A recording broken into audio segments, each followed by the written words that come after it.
দেশের বিভিন্ন অঞ্চলে রাসেল ভাইপার প্রজাতির সাপের পরিমাণ ও মানুষের উদ্বেগ বেড়ে যাওয়ার পরিপ্রেক্ষিতে প্রয়োজনীয় তথ্য ও দিক নির্দেশনা প্রদান করেছে পরিবেশ, বন ও জলবায়ু পরিবর্তন মন্ত্রণালয়।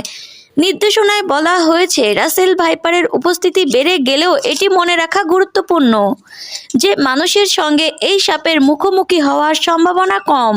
এই সাপ সাধারণত নিচু মরুভূমির ঘাসবন, ঝোপ জঙ্গল, উন্মুক্ত বন, কৃষি এলাকায় বাস করে এবং মানুষের থেকে এড়িয়ে চলে।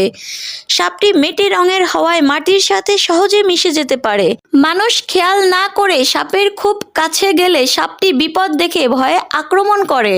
রাসেল ভাইপার দক্ষ সাঁতারু হওয়ায় নদীর স্রোত ও বন্যার পানিতে দেশের বিভিন্ন এলাকায় ছড়িয়ে পড়েছে। সকলকে সাবধানতা অবলম্বন করার জন্য অনুরোধ জানানো হয় এবং জনস্বার্থে ভিডিওটি অন্যকে দেখার সুযোগ করে দিন।